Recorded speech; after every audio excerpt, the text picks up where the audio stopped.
Just a quick reminder, Marijuana Nation. We're about a week into a month-long period of publishing the show at 1 p.m. Eastern Standard rather than 11 a.m.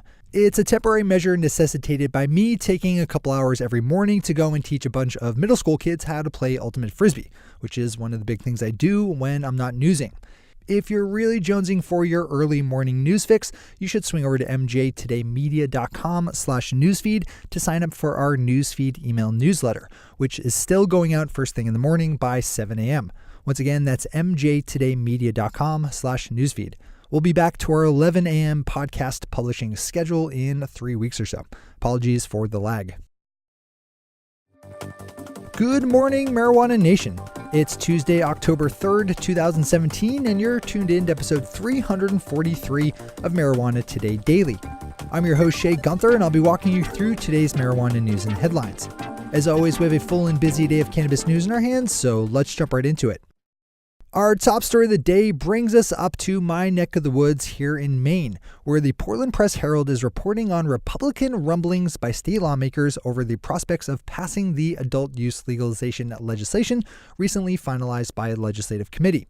On Friday, Republican House Minority Leader Ken Fredette said that he was likely to vote against the bill when it goes before the full state legislature in a special session later this month. Mr. Fredette's vote carries a lot of weight in the state as he leads a caucus of conservative lawmakers whose vote could prove especially important should Maine's governor and white supremacist Paul LePage exercise his veto power over the marijuana bill. In the event of the legislature voting down the legislation, the fallback for adult use marijuana will be the initiative originally passed by voters in November. This is a great one to open up to read in full. As always, we have all the news we cover linked to on our website at mjtodaydaily.com and on our Twitter account at mjtodaydaily. The City Council of Atlanta, Georgia voted yesterday by a count of 15-0 in favor of a measure to decriminalize the possession of up to an ounce of marijuana, replacing all criminal penalties with a small fine. The city's current marijuana laws are fairly draconian, leveling a fine of up to $1,000 and 6 months in jail for offenders caught with an ounce or less. Under the legislation passed yesterday, which was sponsored by mayoral candidate and city council member Kwanzaa Hall, people caught with less than an ounce will face no more than a $75 fine. The bill is part of an effort by Councilman Hall to enact larger criminal justice reforms within the city. Our final top story of the day swings us out to Colorado, where the first day of that state's special legislative session to address the marijuana tax funding issue that I've covered recently did not go very well. The Denver Post is reporting that Republican state lawmakers are resisting efforts to close the funding loophole caused by a legislative error earlier in the year that's costing state institutions like museums and transportation districts hundreds of thousands of dollars a month. Instead, GOP state lawmakers said they would prefer to wait until January when the next regular legislative session is due to start. There's a lot of complexities to this story, and I would have to suggest yet again that you open this one up to digest fully. With tomorrow being the last day of the 3-day special session for Colorado state lawmakers, we'll definitely loop back on this story later this week as things move along. Those are our top stories for today. It's time for Marijuana Today Daily Headlines Blitz. Before we blitz out on headlines, let's quickly thank our sponsor, Students for Sensible Drug Policy, which is celebrating its 19th anniversary as an organization this week. As a lot of you know, I actually started the group that turned into the first chapter of Students for Sensible Drug Policy way back in 1997, so this is a cause that is very near and dear to my heart. Put simply, there is no more effective spender of dollars in drug policy reform than SSDP. They stretch a dollar like no one else in activism and do amazing societal changing work through their vast network of college chapters spread all throughout the country and now even the world. Help SSDP kick off their 20th year by donating $19 to them today. Just open up ssdp.org/19. That's the numbers 19 to give some of your hard-earned money to the fight. That's ssdp.org/19. All right, time for the blitz. My buddy Tom Angel, well-known activist, industry journalist, and occasional regular on our weekly show, Marijuana Today, just announced the launch of his newest venture as he's taking his popular email newsletter, The Marijuana Moment, and turning it into an industry news portal, which is awesome. Regular listeners know how often Tom's work pops up here on Marijuana Today Daily, and I'm super excited that he has a new platform, in addition to a spot over at Forbes, to create great original content for me to report on. You can find Tom's new site over at marijuanamoment.net.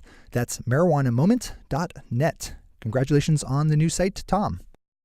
Speaking of Marijuana Moment, we have an interesting piece on that newly launched site by the aforementioned Tom Angel about a little-known federal law passed in 1972 that offers a measure of protection for transporting state legal drugs via aircraft.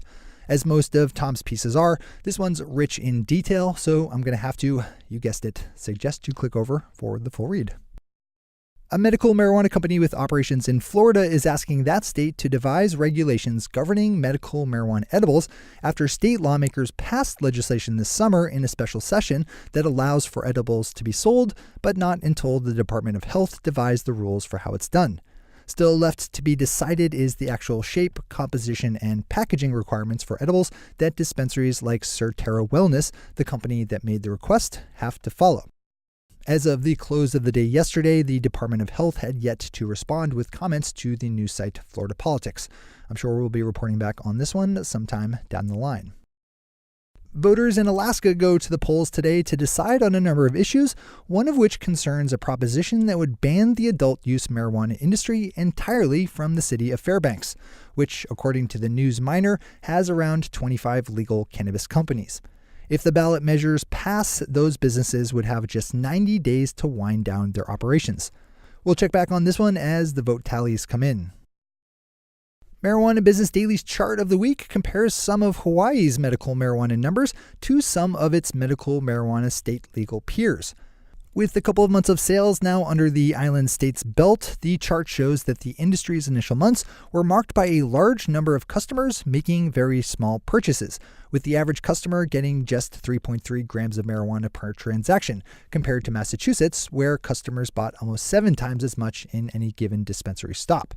Hawaii beat out Massachusetts in terms of the first month of sales, with $304,000 compared to Massachusetts' $284,000, but both were dwarfed by Illinois' first month, which ticked up over the $800,000 mark. According to a new report from Cannabis Benchmarks, the price of a cultivated pound of legal marijuana in the United States continues to search for bottom, as prices have dropped by double-digit percentages in nearly every legal state tracked by the company this year. With each state having a unique set of circumstances driving that price, we do see a large disparity between, say, Alaska, where cultivators got more than $4,000 per pound in the first half of this year, and Colorado, where the price was just under $1,300. But across the board, the trend is on the way down as marijuana's legal risk premium falls away, technology improves, and more cultivators get into the game. If your business model is driven in any way by the wholesale price of cannabis, this is a good story to read in full. And finally for today, Green Market Report has a good interview up with Ralph Morgan, CEO of Open Vape, a manufacturer of vaporizers and other marijuana products headquartered out of Colorado. Definitely worth the click. Those are the headlines and news for the day. I'll be back with you again tomorrow with another information-packed episode of Marijuana Today Daily.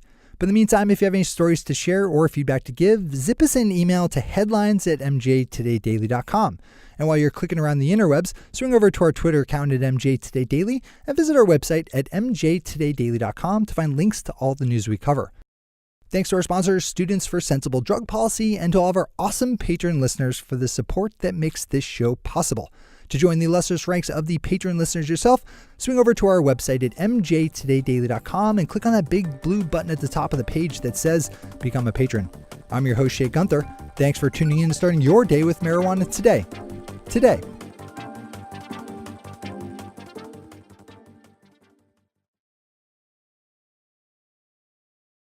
One take, Shay. One take.